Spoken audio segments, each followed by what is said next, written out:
I'm John Barney. I am the Planning Manager of Parks and Recreation and Open Space at Bernalillo County, and we're really glad you joined us for the part of this presentation that really focuses on the District 4 facilities, and also we'll also have the Q&A session after that and comments from the community that are here this evening.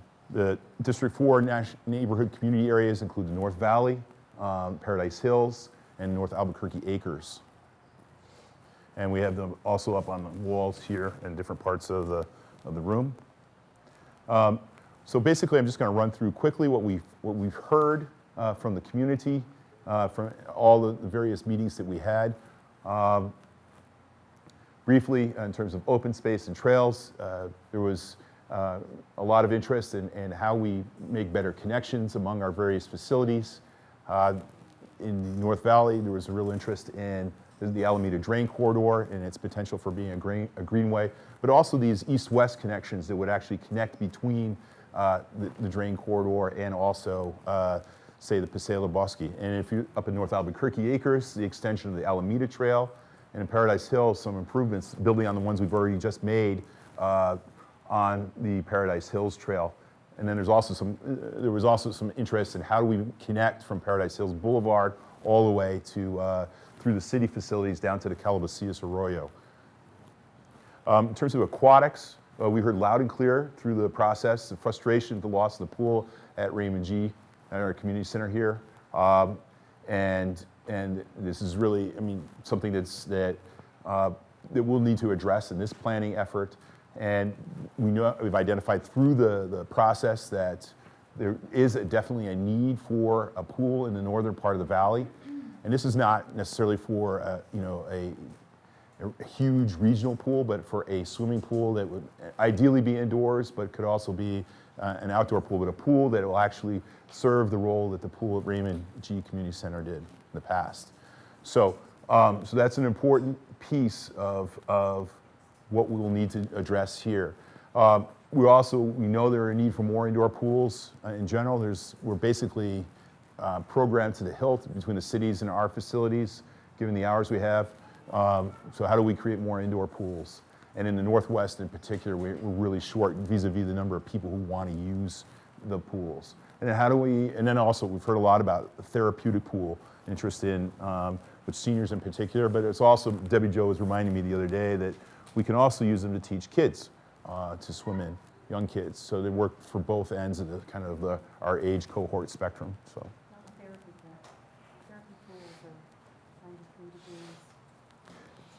Well, it's not for recreational use, it doesn't work, but for teaching little ones lessons, anyway. That's what she said. That's a new one to me. It makes sense to me, though. In terms of the community centers, these were some of the things we heard. Looking at we need for a major expansion at Paradise Hills. We have twice the number of kids that we can take care of in our summer programming and in terms of our after-school programs. And we don't really have a real bona fide fitness center there. The locker room space for the pool is also the changing area is not very functional, much like it isn't here. And I think there is a need for more meeting and classroom space. Most of those are pretty much booked every night. And so how do we increase the size of that center? Basically, right now, it's serving a good chunk of the city. So we are in conversations with the city. The city has identified that as an area that needs a multi-gen center. What are they going to do that we're not going to do, or vice versa, or how do we partner? So we've actually started that conversation with them and with their consultants. And of course, in Raymond G, we have identified a number of issues as well. We would like to be able to make it easier for us to program both for seniors and for kids in the same facility without them kind of impinging on each other. It's just such a tight space. It's very difficult to do that right now. And like many of our centers, we don't really have a lobby. I mean, and lobbies are, you may remember from the Santa Fe, they're very important spaces. And here it's a very important space, but it's kind of short shrift. We have to kind of move the kids out here, into the field during the summertime, or in the gym during the wintertime. They have to be someplace. They can't be right in their lobby, because the lobbies only can fit about 6 people. So how do we, but there's lots of other things that we can do we can have our games, we can have a number of other game, room kinds of activities in there, where there's other things we can do in our lobbies. They're very potentially multifunctional. But so these are just some of the things we heard about, and we did address those in the plan. In terms of parks, how do we definitely heard again from a number of neighborhood groups about, in particular, the neighborhood parks that are kind of undeveloped. There's a whole crew here tonight about that, who are concerned about that. And I think also, is there ways to, in the North Valley, we don't have very many neighborhood parks either. Is there a way we can use that greenway potentially as to put pocket parks along it, or do we need it in a different part of the valley? So anyway, we do have that included in the plan as well. Kind of our overall approach to the planning effort was to look how we can develop building programs for key properties that add capacity to what we have already, but how do we link our various facilities together. In the Alameda Drain Corridor being one good example, and focusing on, so we don't replicate all the same functions at each site. We're talking about also a potential ag life center down at the 4-H site, building on what's there in our partnership with County Extension and with 4-H. So, but we don't want to do the same thing there that we're doing here at Raymond G. There's some certain things, certain kinds, like gyms. We're short gym space constantly everywhere in the county. Can we put a gym there? Well, yeah, but they would function different ways in both places, but it would still serve to help out with a lot of our basketball programming. So I think, so how do we do complementarity? The other piece is also like, how do we do, if we're going to do a major renovation to Raymond G, do we create another satellite center that we're talking about for some of these functions? Do we build that first so we don't completely impact the whole North Valley neighborhood community area in the process by tying up our main center here? So just looking at some of our facilities, this is a master plan for Paradise Hills Community Center that adds about 30,000 square feet to it over time, and also makes some improvements to the park and parking and connections. These are just examples. You have to look at the whole plan to see everything. Some new smaller facilities at these gateway parks that I talked about in North Albuquerque Acres that we're looking at potentially doing. Then in terms of Raymond G, kind of a whole build-out program looking at how we might add an additional space for seniors and additional rec space, fitness center, almost kind of like a fitness quad piece there. And then we do know, when we've identified the pool as something that needs to happen. Right now, we don't have a specific location for it. We have already the splash park here. We'd like to create a new aquatics facility someplace in the Mid-Valley area is what we'd like to do, but we do not have a location for that. And it is a priority project in the District 1 meeting. That was the highest priority. It was selected if you wanted to check that on the web. So anyway, but we're here to hear from you tonight. And I mean, I think that, well, first let me finish. We're looking at, also creating facilities that link, but we're hear from you tonight on that score as well. This is the list of the projects from the survey, and so it includes a lot of the facilities in Paradise Hills and on the west side, and then there's a number that are in kind of the northern end of the North Valley, including the North Valley swimming pool, and I think then we have a number of projects from North Albuquerque Acres. But I also want to point this out. You can write in whatever, if there is another project that's not here, or if it's not worded the way you want it, you can write it in there and add it in as one of your 3 choices. So this is the survey. How many people have taken the survey already? Awesome. That's awesome. Okay. That's the best of any of the meetings so far. So, but anyway, if you haven't taken the survey, please do so. There is also a giveaway, if that's something that interests you, of a tablet. There will be a random drawing at the end of this. And at the end of the process, it'll be sometime in July. But I think the main thing is this is really going to help us identify, again, what the community feels is most important in terms of the projects. Just real quickly, how do we fund the plan? And then we'll have a Q&A session and comments as well. We have about, again, I mentioned this, $6 million in geo bond, about $2 million in open space mill levy, 2 to 3, depending on how, and we're kind of figuring that out, what that's going to be. That's on an annual basis, but it has to be only for open space. It can't be used for, can't be used for a community center, for example, or for an aquatics facility. However, I mean, something we could consider possibly in the future is a mill levy that might just deal with aquatics, and that's something we're gonna think about, because how do we create a sustainable aquatic system without having, and having sustainable funds? Anyway, it's a question that we're asking ourselves. How are we going to pay for all this? And that is one option. $250,000 in your impact fees comes to 37.5 for every 6 years. And so, like I mentioned in the film, it said 90 million. We were still in the middle of having community meetings at the time, and by the end of it was 120 million. So we have $120 million projects, $120 million worth of projects. How do we, what are the most important ones that we're going to go out, that we're actually going to focus the 37.5 on, that we get on average? And that's really what we want to hear from you today, and that's what brings us to that. So this is, you get to place, what is going to be your highest priority, your number 2 priority, your number 3 priority. And you can, however you want to view that, from your community's standpoint, your neighborhood's standpoint, or your standpoint. But before we do that, I'd like to just take any questions that anybody may have or comments. Okay, Annabelle has a mic, so she'll just trot over wherever you are. She'll try to be like Jerry Springer. So.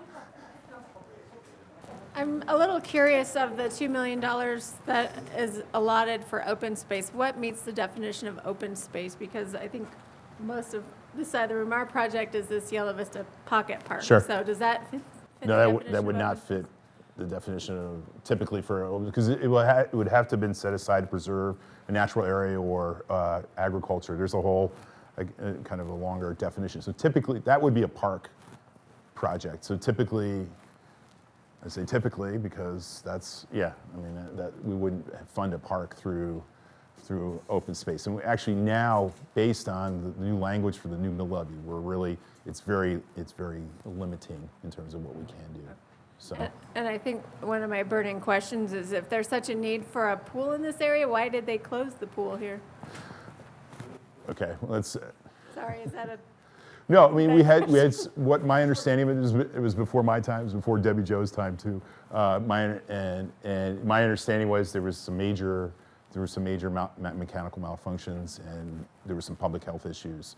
So we had, and I mean, my understanding from how that went down, there wasn't a whole lot of community process about that. It wasn't like there was a meeting like this where we kind of talked about it, and people came out and asked, well, how do you feel about this? Or in the community had a sense, could express their opinion. That didn't happen. It just happened very quickly. It was in response to what was viewed as an emergency at that point, is my understanding. I wasn't here, but I mean, that's my sense of it. Thank you. I wanted to comment real quick again, since my comments didn't get recorded as yours didn't regarding the pool. Open space, there is a city open space at the UNM North Golf Course that Commissioner Maggie Hart-Stebbins put in, so the definition of open space, I think, changes as the wind blows. They did put funding in the North UNM Golf Course from open space, I understand. John, correct me if I'm wrong on that. I just wanted to reiterate again my disappointment in the survey and the issue of the Raymond G. Sanchez Center Community Swimming Pool. The pool was ripped out by Bernalillo County with zero notification to the community. It was not well maintained by Bernalillo County. It was a very small facility, and it certainly needed to be upgraded and changed. Nobody in the community expressed interest for a kiddie splash park. I do understand the children enjoy it, great, that's wonderful, but the seniors had to get bused to Paradise Hills, and this left a tremendous gap in this community. And again, I wanted to reiterate, at the last meeting we had here regarding open space, there was unanimous support for a pool at this center for multi-generational uses, not down at Mid-Valley. And if you look at the information on the draft plan, they're showing a CIP listing of $3.5 million for a pool at the Mid-Valley. So it appears to me they have picked a location for the pool. So I'm not going to call you a liar, Mr. Barney, but it appears that this is written in black and white, and that's very concerning to me. The plan for the site here, I understand the planners went out and took a tour of this facility for 2 hours. They came back that afternoon at the meeting with a bunch of cartoon drawings and said, we're going to have a gymnasium here and this here. Now we have proposed a new basketball gym. Fine, we might need it. A skate park. I don't think the demographics support that at all for this community. And other things. There's a lot of good things that are great in this plan, but I'm very disappointed in what appears to me their survey was skewed and slanted, and the fact that they've left out very pointedly the Raymond G. Sanchez Community Center need in their information about a pool and so forth. They've shown it on his PowerPoint demonstration, but it's not in the draft plan. It's not in the CIP listing and so forth. So I find that very disingenuous and very disappointing, and it makes me question this whole process. Thank you. Thank you, Steve. Just quickly responding, it is true, North Golf Course is is an open space project that we supported. I guess we'll have to agree to disagree about the point. No, it did come out of the process that we needed to have a pool in the North Valley. We tentatively located in the plan in the Mid-Valley area because that way it was in between the different parts of the valley. So we just put this facility in a couple years ago. We're not going to take this out right away. I mean, that's pretty much, it's been, I don't think so. anybody wants you to, but this community has been crying for the last decade about property acquisition so we can expand the senior center, so we can expand multi-generational uses. There's nothing in this plan about educational things and so on and so forth. I find that very disappointing also. But we talked about property to the north of this center so we could expand. I don't think anybody suggested that you take out the splash park. The kiddies like it, wonderful. The seniors need a place to recreate. The young children need a place to learn how to swim for recreational service purposes and safety purposes. It's a shame you guys haven't listened to the community. I was just wondering if there was going to be a specific time and place designated for discussion of aquatics, because obviously it's a real hot topic. So different from other Parks and Recs things, so that people can really say Sure. what they need to say. And I'm an aquatics professional, and the one thing I know that always happens, no matter where I've been, either in Texas or in New Mexico, is the last people that get listened to are the people in aquatics who teach, who run the pool, who work and deal with the people. Nobody ever listens to us. You know, it's like we're the ones that knows what go on with the pool. We know the clientele that uses it. We know that we can staff it 24/7. We know that people can come in and get a job and retire 25, 30 years later. It's not just a teenage thing. You don't build them outside anymore. You build them inside so that you don't have, you know, shut it off and startup costs and everything. And Right. so is there going to be anything where this is truly up for discussion so that people who think they know but don't will actually be forced to listen to someone who his entire life has been in aquatics, along with the rest of the community? Sure. No, I mean, we had a series of meetings that focused just on aquatics, one in each commission district, I'm going to say in the spring of last year. Will they be doing And anything it's like sort that? of, well, I mean, I don't know, going forward, we'll probably have a group of people that we're going to definitely want to get together to really help us think about our programming in terms of aquatics, and then how we start to, you know, roll out this plan in terms of, when we start to, if we start to build new facilities or add on to existing ones. So I think, you know, I appreciate that feedback.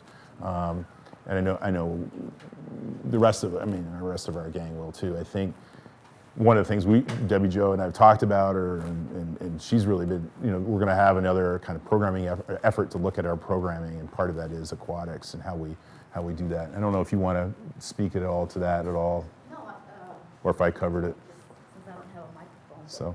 No, I agree. I think that we can, like, 'cause I've only been here 5 months, so I'm coming in the tail, and they actually held up the master plan so that I can review it and we can have this opportunity to get the community in. And I'm very much, that's why we're here, But yeah, I agree that we could. I'm from Santa Fe. Are you good? Hannibal Chavez, yes. And then, like I said, Los Alamos, the Aquatic Center in Los Alamos as well. So, I think one of the very first aquatic centers that were built indoor with the leisure pool was the Farmington one. And that's been very successful. Yes, they don't make a lot of money, but you know what? It's a quality of life for our community, and our kids need to learn how to swim, So, but yeah, we could probably schedule another. I'm almost sure that we need to schedule another aquatics Focused set of meetings. meetings. Yeah. So, I would love to have information about that and not lose track. no, for sure. Okay. Thank you. Thank you. Who's next? I think you're. So my question was just regarding how funds really are appropriated per district. So just because we prioritize something high in this district doesn't necessarily mean it's prioritized high in the whole scheme of things. So if you have $40 million of the $120 million, does each district get a certain amount? I'm new to this, so I've not been a part of community involvement before. So Sure. I think it's a good question, but there isn't any specific allocation by district, but I think that if you talk to your commissioner, I think that, obviously they would like to see their fair share of projects happen in their community, but, when we have different assets in different parts of the community. So, there's more open space opportunities, obviously, in the valley areas and in the East Mountains typically, although our commissioner in District 3 feels like there's other urban open space opportunities. So, I think it's but if you think about like where, So how does it actually just get planned though? Like we put all these stickies up here and we say, okay, well, the majority of the people here or in this district say, okay, that project, what's priority? Sure. Then like, how do you guys, does it go through a vetting process with you guys where other people fight over it? Right. Well, all right. Let me say this. So we have the prioritization we're going to get tonight, right? So we have the 5 district meetings, right? And then we have the survey, right? So those are 2 things. And we have kind of a health, safety, and welfare kind of basically. Not a survey, but it's something we send out there's different parts of the county that manage different facilities. So Parks and Rec only manages some of its facilities. Another entity called FFM manages some of it. There's also Public Work, they're part of Public Works. So if there's some things that are really key that way, we know we have, in a couple of, for example, South Valley Pool has some major issues that we're gonna have to deal with. It's actually closed right now. Los Vecinos has some structural issues. They're not urgent at this point, but they're going to be, over time, it's going to be an issue. So things like that we know we also have to factor in just from, the major deferred maintenance or major issues we know that are coming in. So that will be another set of criteria. And then we'll look at cost, O&M costs versus overall costs. So that's something that we'll look at in the process. And then it goes to the commission. We'll have a recommendation for the first 5 years. And a huge part of it is going to be what we hear from the community, from our point of view. Now, what the commission does with it in the process, that's a whole other process. But that's where, obviously, if there's something that's very important to you, make sure you let your commissioner know that that's very important to you. So, and that's how that part of the process works. So, yes, sir. I just wanted to follow up, just to change direction a little bit. I wanted to Sure. follow up on, I attended the last meeting and talked about acquiring the softball field for use of the Alameda Soccer Club. Okay. We are a small neighborhood-based club that is continually getting squeezed out by larger, more expensive clubs with a lot of money, many of which take their money out of state. We are just asking to be able to use that field. We currently have a field usage agreement for this field that's right behind us. We have the Alameda Soccer Complex and La Ladera course. We're not asking for money. As a matter of fact, if we need to purchase grass seed or fertilizer for the county, we will do that. That's the way we've worked with the county for the other parks that we currently have. But it's becoming more and more critical for us to have good facilities to practice on, because every year Nancy is the registrar for Northwest Rio Grande Soccer, which Alameda is under. We continually are losing kids and teams to these larger clubs. And part of it is that, you know, we're trying to provide facilities. My daughter here is a classic example. She's played in Alameda since she was 5 years old. She's now 20, and she's coaching a U9 girls team. So for us, it's very personal to be able to keep this small club like Alameda going. Sure. No, and I appreciate that comment. I mean, I think what we talked about trying to do with this field, and I think that's in the proposed site master plan, is how we make that a multi-use field. So it could be used for baseball and continue, but it could also be used for other uses. And so part of it's also how we're going to think about fencing it in the future. And so we're going to spend some time refining that master plan after this, but that's something definitely that we're going to be considering. We want to hear from the community about more. So, yes, ma'am. I do work for Northwest Rio Grande, and we have clubs throughout the west side, and we lost a lot of fields over in Paradise Hills to baseball fields already. And kids are just not playing soccer anymore because they can't afford, you know, $1,200 or $2,000 a year to play soccer. The Northwest Rio Grande leagues don't charge money like that, but we don't have space to play these kids. Are you referring to the distinction between club soccer and Well, it's changed over the years. Okay. Club soccer and Northwest Rio Grande used to be on the same boat? boat. And they have squeezed us out because they are overcharging for everything. And so we have a lot of kids that are out on the streets doing nothing because they can't afford to play soccer anymore. We're trying to keep that community soccer going, and we're going to need your help getting fields to do it. One thing we might refer them to is to come participate in the Youth Sports Council. There's a county just created a new Youth Sports Council. These are one of the issues where how do we keep, you know, sports affordable? How do we have enough playing fields for, you know, kids to practice? So I mean, this is an issue that's come up at a couple different meetings. We've gone from 6,000 kids playing soccer 5 years ago to probably 1,600. Oh wow, Yeah, that's it's huge. huge. Okay. Debbie Jo? Yeah, I was going to add with that youth commission, one of the things that we're trying to work with is with the schools, because a lot of the schools, if you look at them, they're locked up. They close them, we can't use them. And yet we're paying taxes just to, you know, for so we're working as far as the youth commission youth sports commission to be able to build some partnerships with the schools to be able to use those facilities or open up those facilities. Of course, the schools, you know, they say, well, maintaining them, you know, whatever, even with the gymnasiums for Little League basketball, you know, they're locked up, and yet where do our kids playing? And I have this big thing about, you know, recreate or incarcerate. You know, it's a lot cheaper to recreate a kid than it is to incarcerate them. I think you showed the slide earlier. So, you know, we are working at least the Bernalillo County Commission has assigned that youth commission, and they became a commission in December. So. I appreciate the comment, and just to kind of put it in perspective, so Alameda Soccer Club, we run on a budget of about roughly $5,000 to $10,000 a year that we maintain. I have a friend who has a daughter in one of these big soccer clubs.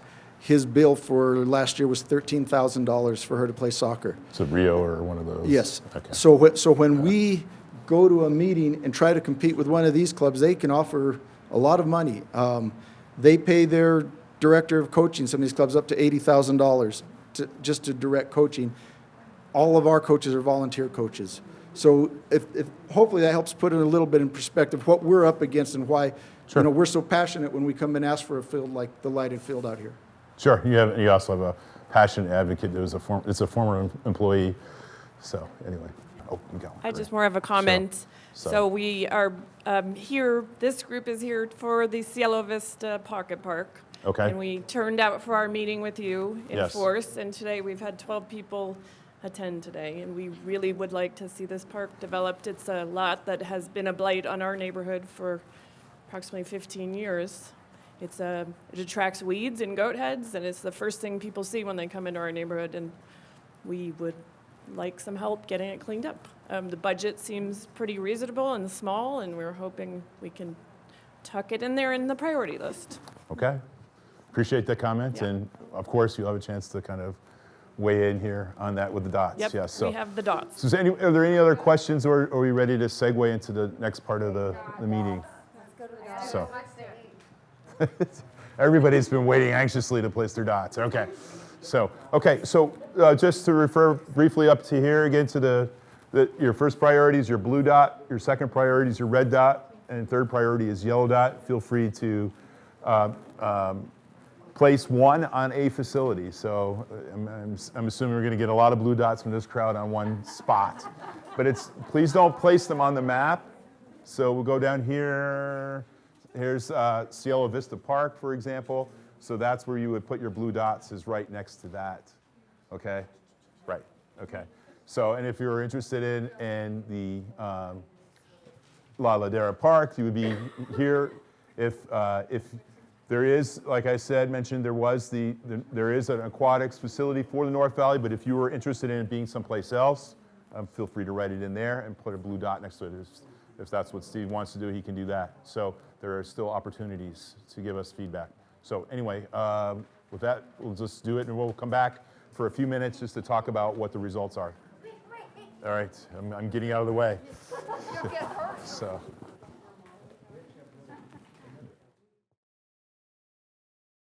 Thank you all for your patience, and thank you for all your input. It looks like we're finished placing the dots. And again, thanks for all the feedback. And anyway, so we're just real quickly, we're going to go through. I'm just going to sort of look at what some of the comments have been and where the dots have been located, just for viewers out there. And these will then be published actually within 48 hours. We should have these up on the web, these maps, and also just the tallies. So we'll just start over here. North Albuquerque Acres, there are a few dots, looks like, placed on the multi-purpose paved trail for Alameda, and then a couple other sprinkling of dots for other facilities, and one for the aquatics facility that actually would be a city facility. The majority of the dots appear to be placed, though, on these two, on the Paradise Hills and North Valley. A number of dots placed for Cielo Vista Park. So, here it looks like the biggest number of dots are placed for lighted soccer fields. ADA river trail access is important. Then there's a number of dots placed up here, and there's also a comment. The pool on site, recreate, not incarcerate pool. So we'll have to figure out how we're going to weight that. But I mean, how many of these were actually for a pool per se? All of them.